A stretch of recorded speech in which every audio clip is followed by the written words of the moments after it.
Bonjour à tous, je m'appelle Frédéric Urbain, je suis très honoré qu'on m'ait invité à animer cette session. Donc les intervenants de cette session sont le docteur Sarah Sportisch, qui est praticien hospitalier au centre expert bipolaire de l'hôpital Fernand Vidal depuis 2011, qui est responsable du programme d'éducation thérapeutique de cette unité et auteur de nombreux articles et communications sur ces thèmes. Elle va nous présenter les éléments diagnostiques du trouble bipolaire. Nous aurons également le docteur Myrna Saloum, médecin généraliste à SOS Médecins, président de la commission scientifique de SOS Médecins France, maître de stage des universités, et qui interviendra sur le rôle de la famille. Le docteur Clotilde Kowalski, médecin généraliste, chef de clinique universitaire au département de médecine générale de l'Université de Versailles-Saint-Quentin en Yvelines, auteur d'une thèse dirigée par Yannick Morvan, ici présent et qui va nous succéder. Elle va nous parler de l'intérêt du dépistage précoce, notamment de l'apport des neurosciences et également des freins à cette prise en charge précoce. Moi-même, Frédéric Urbain, je suis installé depuis une bonne vingtaine d'années, maître de conférences associé à l'Université de Versailles-Saint-Quentin en Yvelines, anciennement directeur médical adjoint au réseau santé mentale, Yvelines Sud, et participant au groupe de travail de la HAS sur la dépression chez l'adulte et l'adolescent. Je vous présenterai des notions sur le fonctionnement de la médecine générale. Sarah, à toi. Tout d'abord, je voudrais remercier les organisateurs, l'association Argos 2001 ainsi que la Fondation Fondamentale pour l'organisation de ces journées et également pour m'avoir invité. Je vais vous présenter moi aujourd'hui les éléments diagnostiques du trouble bipolaire et l'importance de la détection de ces troubles bipolaires par les médecins généralistes. Alors, brièvement, quelques rappels sur le trouble bipolaire. C'est un trouble de l'humeur chronique récurrent qui associe des phases d'humeur de type haut et bas. Les hauts sont caractérisés par des phases d'expansion de l'humeur associées à une augmentation de l'activité et de l'énergie. En fonction de l'intensité et la durée de ces phases, on parlera de manie ou d'hypomanie. Les épisodes maniaques sont des phases intenses d'expansion de l'humeur, souvent associés à des symptômes psychotiques, c'est-à-dire les symptômes délirants, aboutissant le plus souvent du coup à des hospitalisations. Les périodes d'hypomanie sont plutôt des phases d'expansion de l'humeur plus mesurées, plus modérées en termes d'intensité et de durée. Les phases de bas sont des baisses de l'humeur associées à des baisses d'énergie et d'activité. Il existe deux grands types de troubles bipolaires. Les troubles bipolaires de type 1, constitués par la présence d'au moins un épisode maniaque, qu'il y ait ou non des épisodes dépressifs associés. Les troubles bipolaires de type 2 impliquent la présence d'excitations plus mesurées, les hypomanies, et la présence aussi d'épisodes dépressifs. Ces troubles bipolaires ont une fréquence dans la population générale autour de 2% en France. C'est un chiffre qu'on retrouve également dans d'autres pays d'Europe, aux États-Unis et en Asie. Le début de la maladie est le plus souvent précoce, à l'adolescence ou chez le jeune adulte, environ autour de 15-25 ans. C'est un trouble qui est potentiellement grave, le risque suicidaire est important et il y a souvent de nombreux troubles associés au trouble bipolaire. Des troubles psychiatriques, le plus souvent les addictions, les troubles anxieux, mais également des troubles non psychiatriques qui sont les maladies cardiovasculaires, le syndrome métabolique. C'est un trouble chronique récurrent qui peut être associé, qui peut avoir des conséquences psychosociales importantes et être responsable d'un handicap psychique reconnu. Alors que pourtant, il existe un arsenal thérapeutique médicamenteux, non médicamenteux, qui peut, une fois que le diagnostic est posé et que le traitement est enclenché, améliorer significativement le pronostic des patients. Alors, pourquoi qu'est-ce qui est difficile avec le trouble bipolaire? C'est que souvent les patients sont en errance diagnostique. Le début de la maladie est précoce et pourtant le diagnostic est souvent tardif. En moyenne, il y a 10 ans de retard à ce diagnostic. C'est-à-dire qu'après un premier épisode de décompensation de l'humeur, la mise en place du traitement approprié, qui sera un thymorégulateur, ne sera faite que 10 ans plus tard. En moyenne, les patients vont consulter 4 médecins différents avant la pose du diagnostic et plus de 3 diagnostics vont leur être évoqués avant celui de trouble bipolaire. Ce n'est pas une minorité de patients qui est concernée par ces errances diagnostiques, c'est plutôt une majorité. Environ 2/3 des patients vont rapporter ces errances diagnostiques. Alors un petit peu plus en détail, quels sont les diagnostics qui sont évoqués avant celui du trouble bipolaire? Donc cette étude-là que vous voyez ici a été parue en 2003, portait sur 400 patients bipolaires, membres d'une association américaine de troubles de l'humeur. Et pour 69% d'entre eux, un diagnostic initial erroné était posé, le plus souvent au profit de la dépression ou du trouble unipolaire, qui est donc la dépression récurrente. Donc vous voyez sur le schéma ici les différents troubles qui ont pu être évoqués avec leurs différents pourcentages. Donc dans 60% des cas, c'est plutôt une dépression ou un trouble unipolaire qui est évoqué. Dans 26% des cas, un trouble anxieux. Et entre 14 et 20%, soit la schizophrénie, soit des troubles de la personnalité, soit le mésusage d'alcool. La somme ne fait pas 100% est supérieure à 100% parce que plusieurs de ces diagnostics peuvent être évoqués, soit en même temps, soit l'un après l'autre. Alors en quoi ces errances diagnostiques des patients bipolaires concernent les médecins généralistes? Tout simplement parce que 80% des dépressions sont diagnostiquées et traitées par les médecins généralistes. Et que pour au moins un tiers de ces dépressions, ce ne sont pas des dépressions unipolaires, mais plutôt des dépressions bipolaires. De plus, la prévalence du trouble bipolaire chez les patients qui consultent leur médecin généraliste, quel que soit leur motif de consultation, est évaluée plus importante que de la population générale. 2 études ont retrouvé cet élément-là. 2 études portant sur, d'une part, 10 000 patients et l'autre, 9 000 patients. Donc, chez des patients en salle d'attente, attendant une consultation avec leur médecin généraliste, on a évalué la prévalence du trouble bipolaire à environ 4% pour la première et 8% pour la deuxième. Ce qui représente donc des chiffres de prévalence 2 à 4 fois plus importants que dans la population générale. La détection de cette dépression comme étant une dépression bipolaire est un enjeu thérapeutique important puisque le traitement qui sera mis en place sera différent si on est devant une dépression bipolaire par rapport à si on est devant une dépression unipolaire. Alors, comment on peut expliquer ces errances diagnostiques? Peut-être en partie parce que le diagnostic de trouble bipolaire, même s'il a l'air simple comme ça sur le papier, est en fait pas si simple à poser. Donc, voilà, le début est souvent précoce, entre 15 et 25 ans. Je l'ai dit en introduction, il y a plusieurs troubles psychiatriques comorbides qui peuvent être associés. Donc la présentation clinique d'un patient à l'autre peut être très différente, ce qui peut un peu flouter le diagnostic. Et en plus, souvent, ce trouble psychiatrique comorbide peut être le motif principal de consultation. Les addictions, les troubles anxieux constituent un motif important de consultation et le clinicien s'oriente vers l'un ou l'autre de ces diagnostics et passe à côté parfois du diagnostic de l'humeur sous-jacent. Également, lorsqu'il y a des symptômes psychotiques, des symptômes délirants qui peuvent être fréquemment associés dans les épisodes aigus du trouble bipolaire, on peut être orienté vers d'autres diagnostics psychiatriques tels que la schizophrénie. Autre élément important de la complexité du diagnostic, c'est la prédominance des épisodes dépressifs chez les patients bipolaires. 90% des patients bipolaires ont plutôt tendance à faire des dépressions que des périodes d'excitation. Et il n'existe pas de critères diagnostiques spécifiques pour la dépression bipolaire. Un épisode dépressif, qu'il soit de nature bipolaire ou unipolaire, aura les mêmes critères diagnostiques. C'est plutôt dans le trouble bipolaire la récurrence et le côté épisodique qui permettra de porter le diagnostic.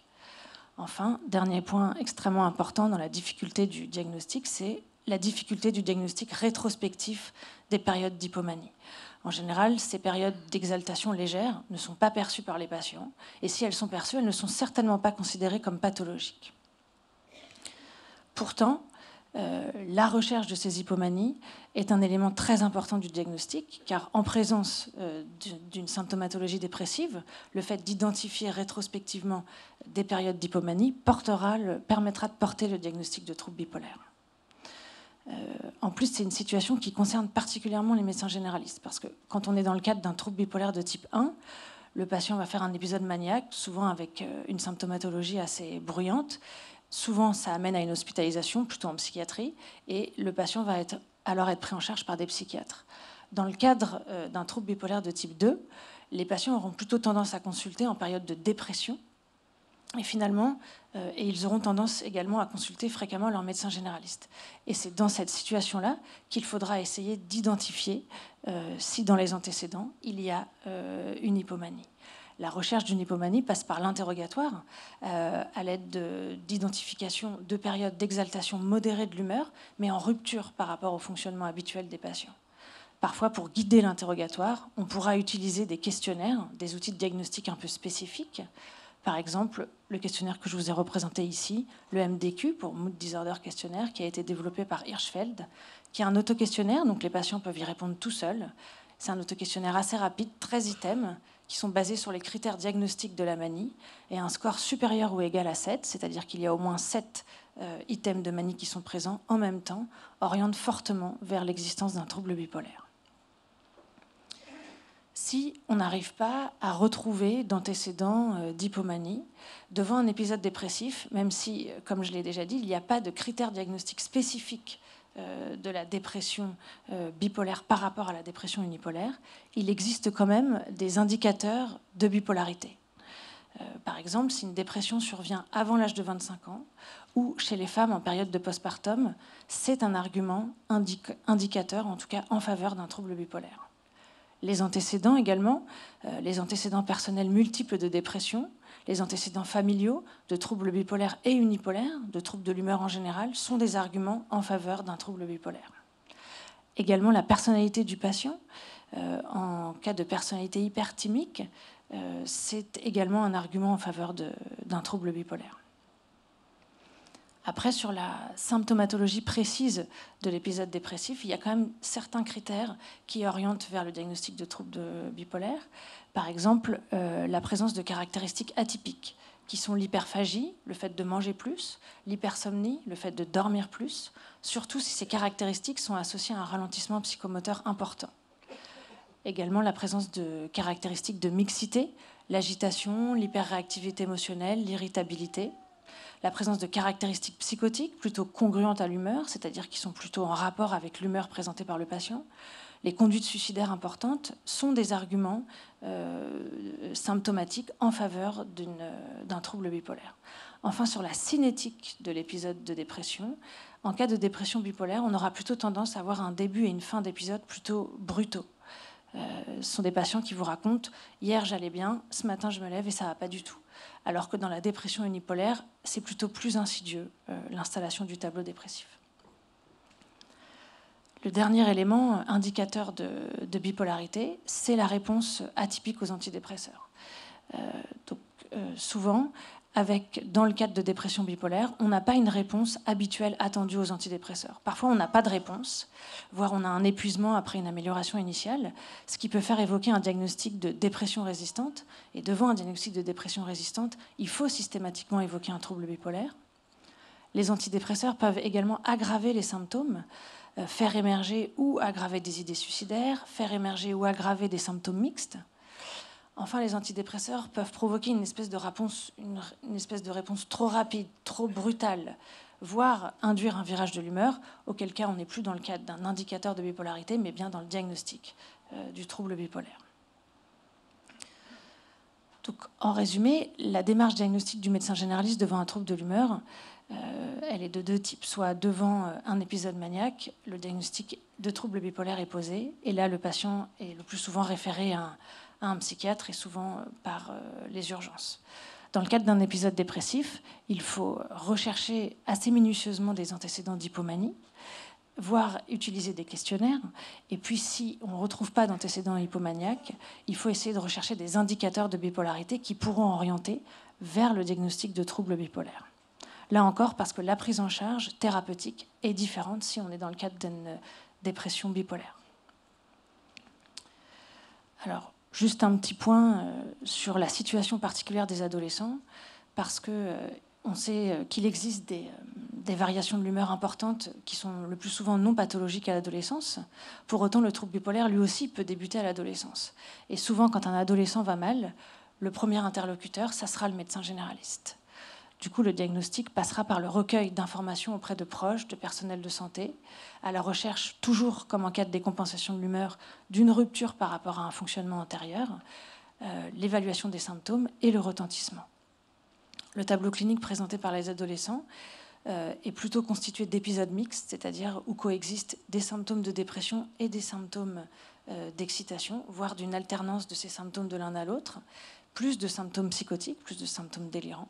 Ainsi, il faut être vraiment attentif aux modifications comportementales présentées par les adolescents, telles que la prise de substances, la conduite à risque, le repli sur soi, le décrochage scolaire. Enfin voilà, pour conclure, quelques messages importants. Le médecin généraliste tient vraiment un rôle clé dans la détection des troubles bipolaires chez l'adolescent, mais aussi chez l'adulte dans les formes plutôt plus atténuées en termes d'excitation, forme de bipolaire de type 2. Devant tout épisode dépressif, il faut systématiquement rechercher des antécédents d'hypomanie, éventuellement à l'aide de questionnaires, et il faut également rechercher des indicateurs de bipolarité. Après, il faut systématiquement penser aux troubles bipolaires devant un trouble comorbide potentiel, en premier lieu les addictions et les troubles anxieux. Il faut aussi systématiquement y penser devant tout passage à l'acte suicidaire.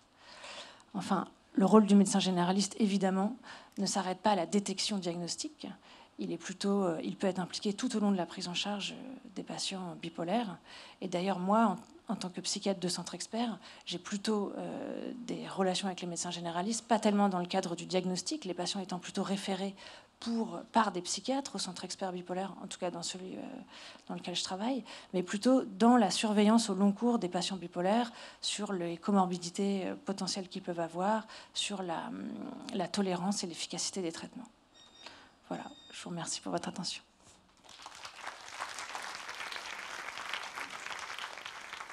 Bonjour, merci Sarah pour ton diaporama qui va me permettre de bien rebondir avec le mien qui suit. Donc moi, docteur Kowalski, je suis médecin généraliste et je vais vous parler un petit peu de différents aspects. En premier lieu, je vais vous donner quelques chiffres clés d'épidémiologie mondiale pour savoir un petit peu de quoi on parle, à la fois dans les troubles bipolaires et dans les troubles psychiatriques de manière générale. Dans un deuxième temps, je vais vous apporter des éléments de neurosciences et de neurodéveloppement pour comprendre comment s'organise notre cerveau au cours de la vie. Et enfin, je vous proposerai de vous intéresser à une nouvelle approche en psychiatrie, en tout cas, qui s'appelle le staging. Il faut savoir que l'Organisation mondiale de la santé a réalisé des études de grande ampleur entre 2002 et 2008 pour connaître la prévalence des troubles psychiatriques dans le monde, dans différents pays. En fait, elle a trouvé qu'il y avait un gros fardeau sociétal de ces maladies et elle voulait essayer d'établir quelques données épidémiologiques. Ce qu'on voit là, je vous ai compilé quelques chiffres. Évidemment, les études sont beaucoup plus grosses que ça. Ce qui m'intéressait de voir, c'est que globalement, pour tout trouble mentaux, quel que soit le pays, alors j'ai pris des pays comparables au niveau développement économique, on a entre 20 et 45% de la population générale qui est atteinte d'un trouble psychiatrique. Donc ça, quand même, ça interroge, parce que je ne sais pas pour vous, mais lorsque l'on interroge, en tout cas la population générale, ce n'est pas du tout l'ordre d'idées qu'elle a de prévalence des troubles psychiatriques. Je me suis intéressée aussi aux 18-34 ans, comme nous l'a dit Dr Sportisch, parce que finalement les adultes jeunes, c'est intéressant de s'y intéresser, et ces chiffres le montrent bien. On voit que ce soit aux États-Unis ou que ce soit en France, on a entre 50 et 40% de cette tranche d'âge qui répond aux critères diagnostiques d'une pathologie psychiatrique. Donc ça fait quand même beaucoup. Alors, normalement, j'avais une autre petite diapositive sur les chiffres en médecine générale, mais je vais vous en parler. Donc, on a l'Observatoire de la médecine générale qui a été mis en place entre 1998 et 2009, qui a été mis en place par la Société française de médecine générale, qui a demandé à des médecins généralistes volontaires de rentrer un petit peu toutes leurs consultations en fonction de ce qu'on appelait des résultats de consultation. Dans cet observatoire, et c'est à la fois redondant et un petit peu contradictoire avec ce que nous a dit le docteur Sportisch, on voit finalement que les médecins généralistes, eux, quand ils cotent leurs résultats de consultation, ils voient très peu de patients bipolaires. C'est étonnant, hein, parce que le docteur Sportisch, elle nous a dit qu'on les voyait beaucoup. Mais alors peut-être qu'ils nous voient pour autre chose, ou peut-être qu'on ne les identifie pas. Et puis quand on les identifie, on les identifie après 30, après 40 ans. Là, pareil, le docteur Sportisch nous a dit le diagnostic de trouble bipolaire, ça met à peu près 10 ans à être posé. Donc voilà, on voit quand même qu'il y a dans nos chiffres quelque chose de pas très cohérent. Il y a des chiffres clés aussi que j'aime bien rappeler, en tout cas dans la revue que Kessler nous cite, c'est que 75% des troubles psychiatriques débutent avant l'âge de 24 ans. Et en particulier dans les troubles bipolaires, c'est 50% des troubles bipolaires qui débutent avant l'âge de 24 ans. Encore une fois, le docteur Sportisch nous en a parlé, il nous a dit que ça débute tôt. On n'a pas vraiment d'âge, mais ça débute tôt. Et donc, voilà, visiblement, il se passe quelque chose avant 24 ans. Visiblement, c'est une période charnière, et notamment dans le développement des pathologies psychiatriques. Et pour ça, c'est intéressant de savoir comment s'organise le cerveau, parce qu'il y a notamment les neurosciences et le neurodéveloppement qui nous aident un petit peu à comprendre ce qui se passe. Alors voici 3 images qui vous montrent un petit peu les différentes évolutions du cerveau au cours de la vie. Je vais commencer par vous parler un petit peu du graphe en bas à droite, où vous voyez 2 courbes, une courbe rouge qui représente le système limbique et une courbe bleue qui représente le cortex préfrontal. C'est 2 structures différentes du cerveau. On voit que jusqu'à 12 ans à peu près, ces 2 structures évoluent de façon parallèle et homogène et grandissent dans le temps ensemble. Puis il y a un décrochage à peu près à 12 ans, où on voit le système limbique, donc la courbe rouge, impliqué dans la réactivité émotionnelle. Tiens, ça c'est intéressant, entre 12 et 25 ans, adolescent, réactivité émotionnelle, qui d'un coup a une croissance exponentielle. Et puis on voit que le cortex préfrontal va rejoindre tranquillement son développement jusqu'à maturation. Et on voit qu'un petit peu avant 25 ans, les 2 structures cérébrales auront une maturation, seront arrivées à maturité. Dans l'image du haut, ce que je voulais vous représenter, en tout cas ce qui a été représenté, c'est l'évolution de la matière grise au cours de l'évolution. Là, c'est entre 5 et 20 ans. En fait, plus il y a de violet foncé, moins il y a de matière grise. Donc en fait, on voit qu'on perd énormément de matière grise jusqu'à 20 ans. Pour moi, initialement, c'était un peu contre-intuitif quand même. Et enfin, quelques images de neuroimagerie pour nous montrer, pareil, le développement des neurones. Qu'est-ce qu'on voit ? On voit à l'âge de 5 jours que le développement neuronal, le réseau de neurones, il n'est pas très dense. Ça, jusqu'ici, on s'en doutait. À 6 ans, là, il est super dense, mais très très dense. C'est un filet où il n'y a plus grand-chose qui passe. Et à l'âge adulte, il est moins dense.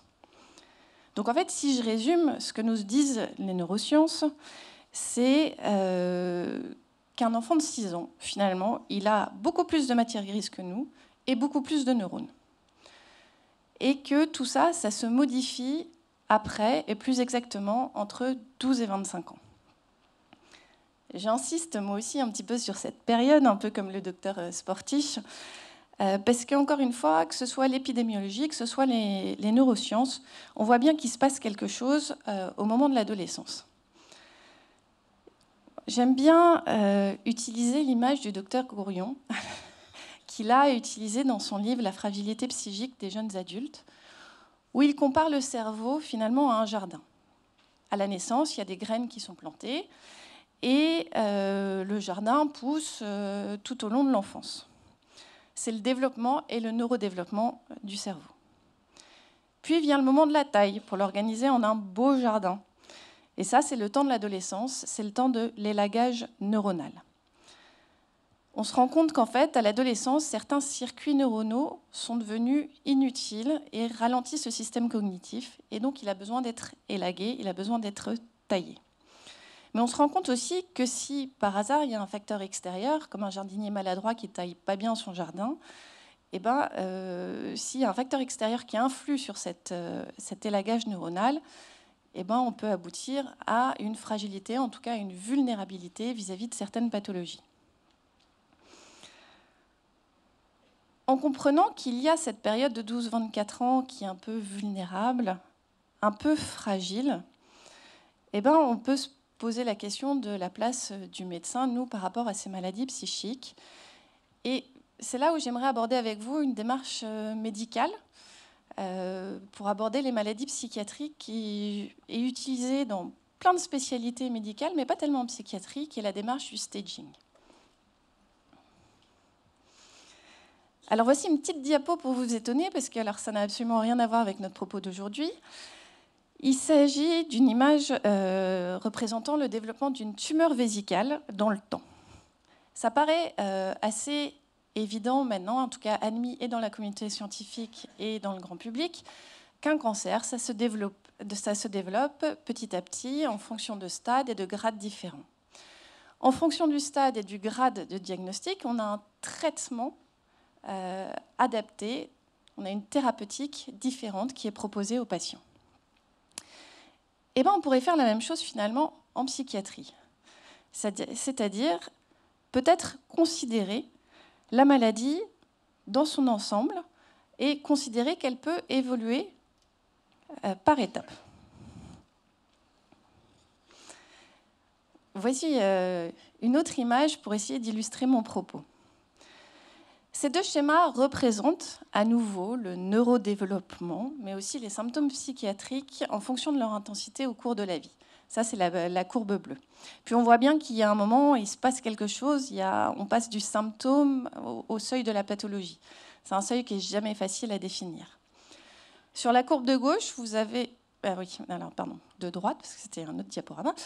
Sur la courbe de droite, vous avez à la fois le développement du cerveau au cours de la vie. Donc, en intra-utérin, on a la neurogénèse. Pendant l'enfance, on a la myélinisation des neurones, l'élagage neuronal pendant l'adolescence.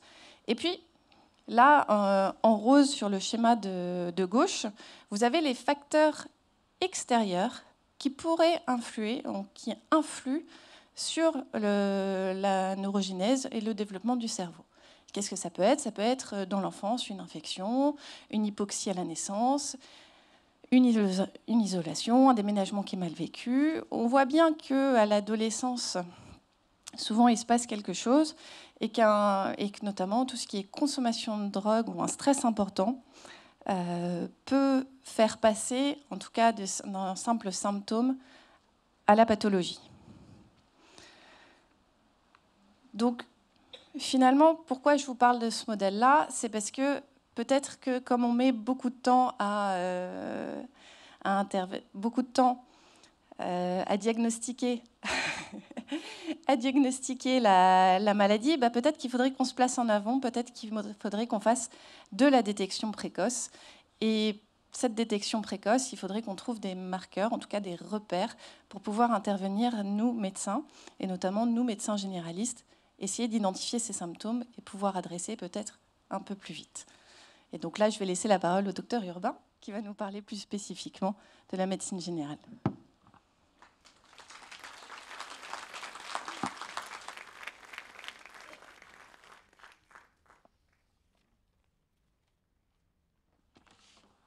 Alors, je vais essayer de vous faire quelques présentations sur ce que c'est que la médecine générale. Je vais vous parler un petit peu également de l'EBM et des niveaux de prévention. Alors, sur la médecine générale, là, voilà, c'est une des représentations qui existent. Celle-là, c'est celle de la World Organization of National College of Academic Associations of GP. Bon, voilà. C'est l'Organisation mondiale de la médecine générale. Vous reconnaissez là des schémas assez classiques en pédagogie où on définit les compétences globales et puis les sous-compétences. Quelque chose m'intéresse particulièrement. En bas à droite, vous avez le modèle holistique. C'est un gros mot pour dire que, en fait, en médecine générale, nous faisons une prise en charge globale des patients, que nous prenons la personne dans sa globalité, par opposition aux spécialités d'organes qui vont s'intéresser à un organe ou à une fonction de l'être humain. Dans le cas de la psychiatrie, c'est un peu particulier, parce que le psychiatre s'intéresse à une fonction qui est l'esprit humain, qui est quand même ce qu'on a tendance à considérer comme le siège de notre humanité. Un autre truc important, c'est en bas à gauche, le premier contact. Nous avons des patients non sélectionnés, ça a beaucoup de conséquences. D'une part, parce que nous allons avoir beaucoup de patients qui vont guérir seuls, et ça, il faut qu'on en tienne compte. J'y reviendrai un peu plus tard. Et d'autre part, parce qu'en termes de recherche, ça nous impose des critères différents de la recherche hospitalière. Alors, je voulais vous parler un tout petit peu de l'EBM, parce qu'elle est souvent, par ignorance, souvent diabolisée. Alors, qu'est-ce qui se passe quand on fait un diagnostic? Nous avons un contexte. Le contexte, bon, ça peut paraître un petit peu évident. On ne va pas soigner de la même façon quand on est en pleine ville, à côté, à 5 minutes de l'hôpital, ou quand on est en pleine brousse. Si le patient est remboursé ou non, ça va jouer également. Ensuite, on a les attentes et les représentations mentales des patients. Là, il y a beaucoup de travaux très intéressants faits en anthropologie, notamment concernant le fait que le patient a des représentations mentales de sa maladie qui ne sont pas forcément les nôtres. Et que ça, nous allons devoir en tenir compte. Si mon patient est convaincu qu'il est malade à cause d'un manque de vitamines, et que moi j'ai envie de lui mettre un antibiotique, il ne va pas tellement comprendre ma logique. Donc éventuellement, je lui prescrirai peut-être l'antibiotique, mais comme un traitement secondaire. L'expérience du médecin, c'est une expérience qui est évidemment académique. On reconnaît des fois les étudiants de certaines facultés par l'importance qu'ils accordent à une maladie, parce qu'ils avaient un professeur qui était un fanatique de cette maladie-là. Elle est également personnelle. J'ai fait il y a 2 ans une névralgie cervico-brachiale. Il y a des traitements qui ont été efficaces, d'autres moins. Et c'est vrai que je sens bien que j'ai tendance, quand je vois un patient qui souffre de la même chose, à favoriser les traitements qui ont marché chez moi. C'est des représentations classiques. L'essentiel, ce qui est important, c'est d'en être conscient. Et enfin, il y a les données de la science. What else? Je vais y revenir. La cible, c'est ça. C'est d'essayer de viser cet endroit idéal où l'attente du patient, l'expérience du médecin et les données de la science se regrouperaient. En pratique, dans la réalité, malheureusement, il arrive assez souvent que nos 3 sphères n'aient aucun espace commun et que l'exercice médical consiste à essayer de trouver une négociation la moins mauvaise possible. Alors pourquoi j'ai mis What else? C'est pas seulement parce que j'aime bien Georges Clooney. Ce cadre, ces 3 sphères sur un fond de contexte, c'est le cadre de tout soin médical. Et on peut mettre autre chose que les données de la science. Moi, personnellement, c'est mon église à moi. Mais j'admets qu'il y a d'autres églises. Des églises plus ou moins sympathiques. Hein. Si vous me dites que vous allez utiliser le thème astral du patient, c'est pas vraiment là mon champ d'activité. Mais par contre, on peut utiliser... Pardon ? Mais il faut le respecter, exactement. Il y a autre chose qui est, à mon sens, très respectable, c'est l'avis d'expert. Alors un expert, c'est quoi? C'est avant tout quelqu'un de brillant, qui a consacré en général une bonne vingtaine d'années de sa vie à fond sur une question, à chercher des solutions, à chercher des réponses. C'est pas n'importe quoi quand même. C'est quelque chose qui est respectable. En général, au bout de 20 ans de sa vie, on le nomme chef et à partir de là, il consacre le reste de sa vie à discuter avec des administratifs. Mais ça, c'est... Bon.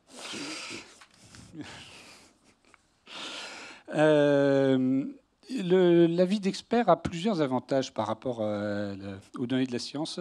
C'est que le cerveau de l'expert lui permet d'acquérir, de prendre en compte certaines nuances qui sont beaucoup plus difficiles à prendre dans la science.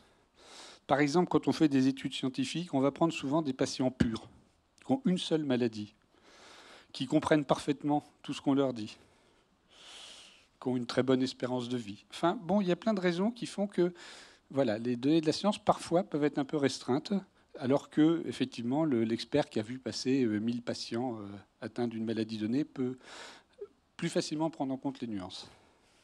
Et puis, il y a quelque chose qui va peut-être vous étonner, mais l'avis d'expert a un avantage supplémentaire, il est beaucoup plus stable que l'avis de la science.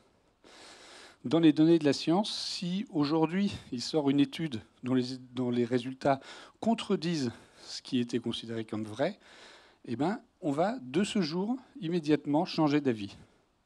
Alors que l'expert, pour le faire changer d'avis, il faut un peu plus longtemps. Bien, enfin, voici une représentation des 4 modes de prévention. Alors, vous voyez qu'il y a une représentation graphique qui est intéressante, c'est un modèle parmi tant d'autres. Vous avez en rangée le fait que le patient se considère ou non comme malade, et en colonne, le fait que le médecin considère qu'il y a ou non maladie. En haut à gauche, vous avez la prévention primaire. Ça comporte le dépistage. Le patient n'est pas malade, il n'a rien. On est d'accord, il ne se sent pas malade. Et notre rôle de médecin, ça va être en partie d'éviter qu'il devienne malade. Et puis en partie de repérer si il y a des signes avant-coureurs de sa maladie. Là, bien évidemment, la connaissance de la personne va jouer énormément, et comme ça a été très bien dit auparavant, la connaissance de sa famille.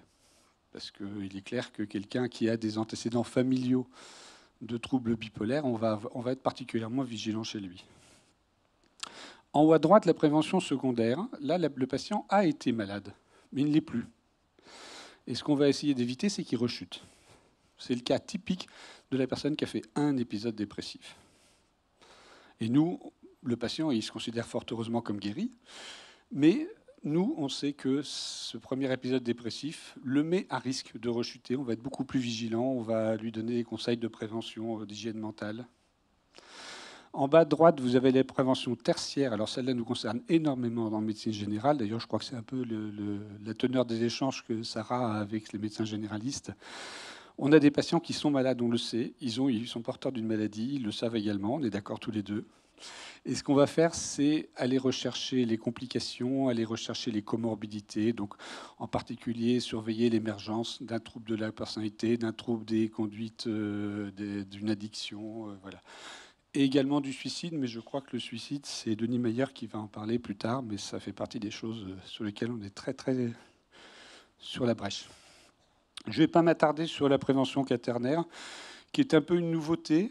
Ça consiste principalement pour les médecins à faire en sorte qu'on ne soit pas trop toxique pour nos patients, que les traitements et même les examens complémentaires qu'on leur prescrit ne leur fassent pas plus de mal que de bien. Voilà, je vous remercie. Je passe la parole à Myrna pour la place des familles.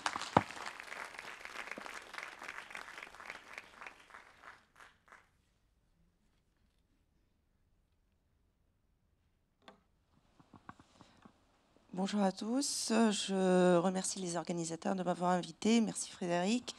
Je vais essayer d'être très brève, plus brève que brève. Et en écoutant en fait un petit peu l'intervention de mes confrères, je vais modifier un tout petit peu ma façon d'intervenir, mais on garde 2 diapos, il n'y a pas grand-chose.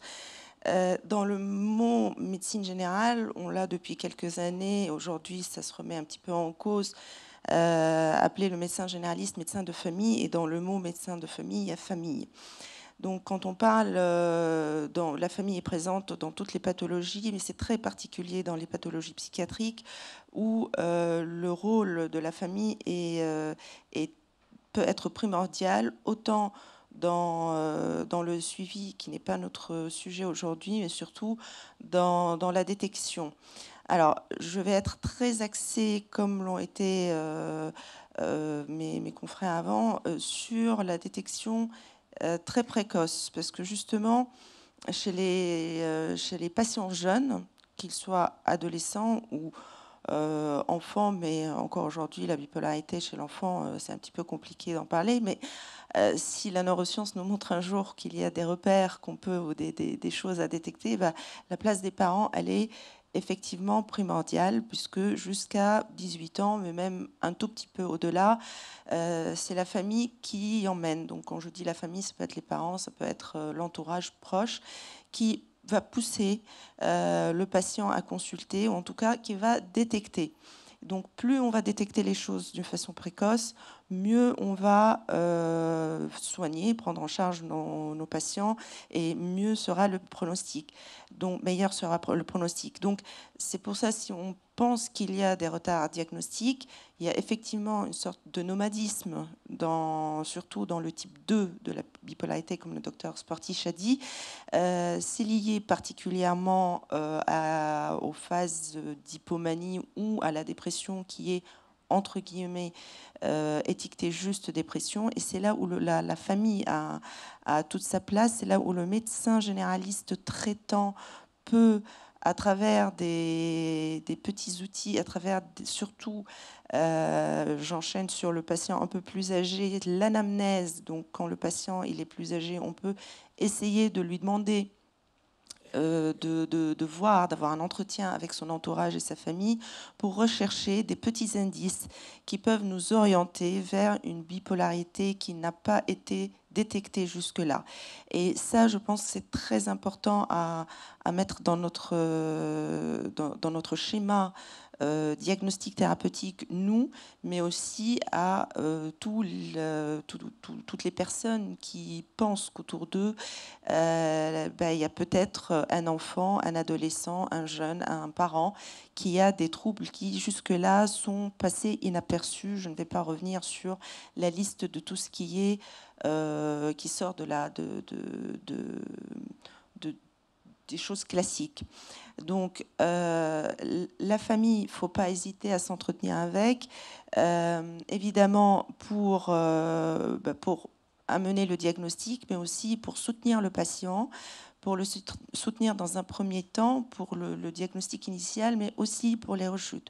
Après, il y aura d'autres discussions sur le suicide, éventuellement pour ça, mais aussi pour toute comorbidité, donc notamment les addictions.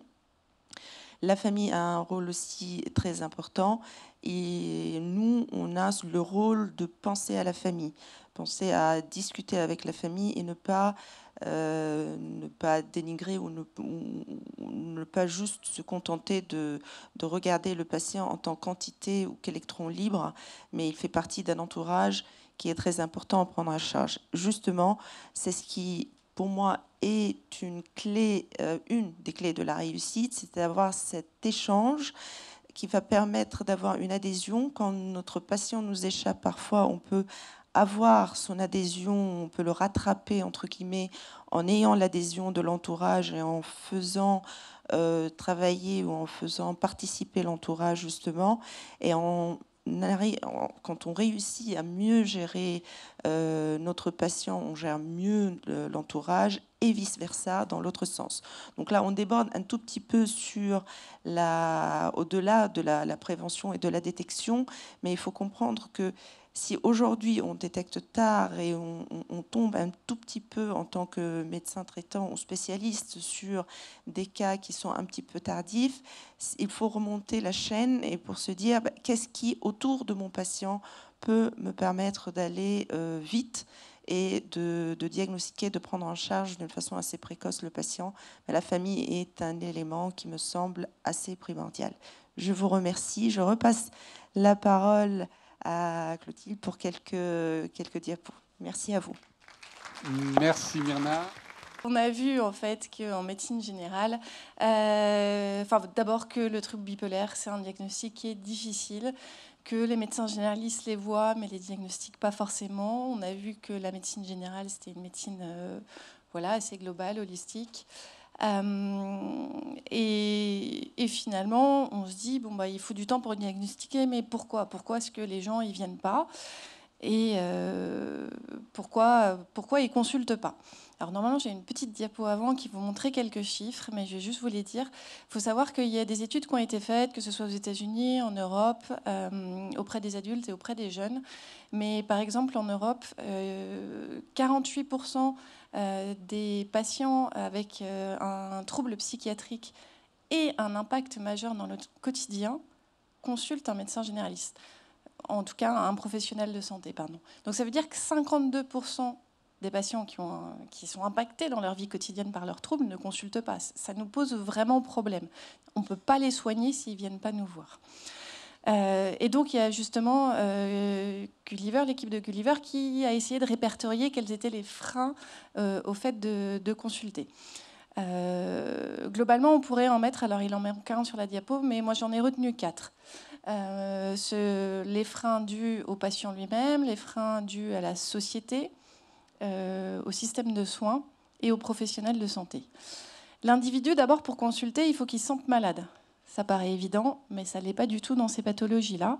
Et c'est même souvent un symptôme, le fait d'ignorer ses soins, d'ignorer son besoin de soins. Ensuite, peut-être que je vais mettre quand même la diapo d'après.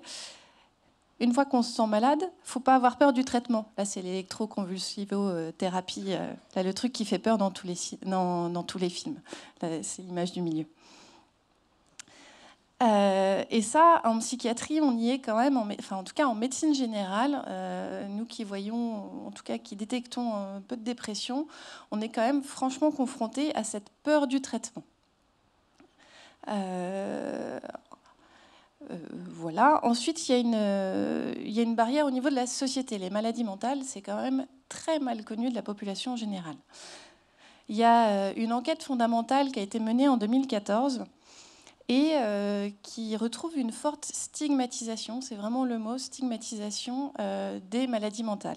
C'est-à-dire que 2 Français sur 5 associent la maladie mentale à la folie.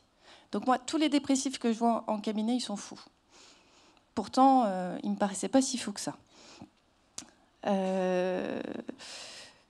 Voilà, et en plus, une large majorité de la population croit que quand on a une maladie mentale, eh ben, on a besoin d'être aidé au quotidien. Donc en fait, notre vie est fichue si on a une maladie mentale. Donc ça, c'est une barrière vraiment au niveau de la société, c'est-à-dire qu'on a une méconnaissance des pathologies. On a aussi, et ça Frédéric nous en a parlé, un petit peu des barrières au niveau des professionnels de santé. Certains professionnels de santé ne sont absolument pas à l'aise avec les pathologies psychiatriques. Donc ça, déjà que ce n'est pas facile pour le patient de consulter, mais en plus, s'il a en face un professionnel de santé qui lui montre tous les signes qu'il n'est pas à l'aise, il va encore moins en parler. Les études ont montré que plus le professionnel de santé prend en charge des troubles psychiatriques, plus il est à l'aise. Donc pareil, il y a un petit peu un biais de sélection dans ces cas-là. Et ce n'est pas parce qu'on est médecin qu'on n'a pas de préjugés. On vit tous avec nos préjugés et aussi bien nos préjugés dans la santé mentale.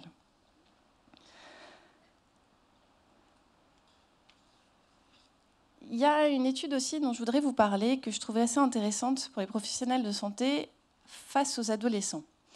Pourquoi ? Parce qu'on a vu que l'adolescence, visiblement, c'est vraiment un moment clé pour prendre en charge les pathologies mentales. Il y a une étude britannique qui nous montre que les médecins ils passent moins de temps avec leurs adolescents qu'avec les autres patients. Forcément, ça nous interroge un peu. Et les arguments qui ont été retrouvés, c'est qu'un adolescent, c'est difficile de consulter avec lui, c'est difficile de discuter.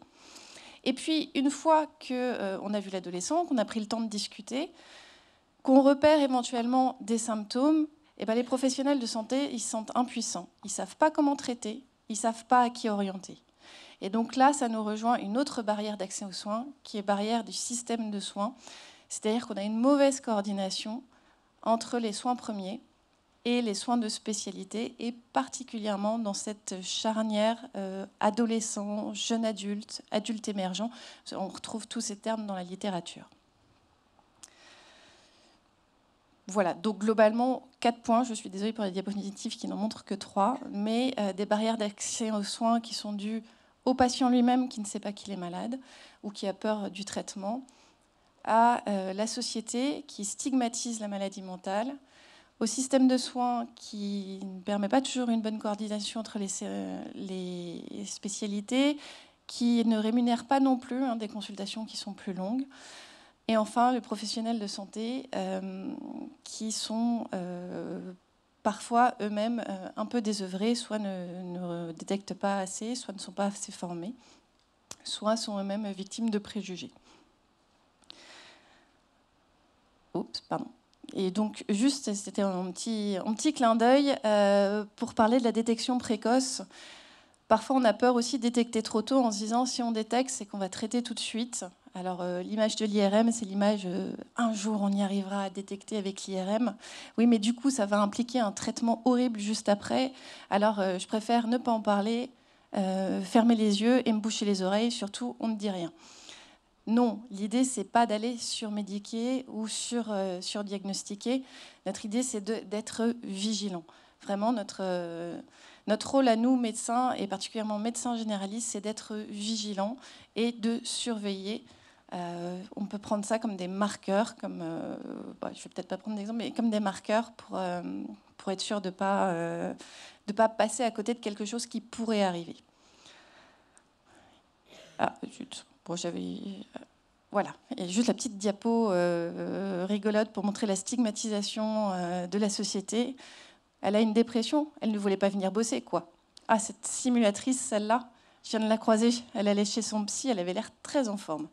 Voilà, et ça, c'est vraiment quelque chose qu'on entend.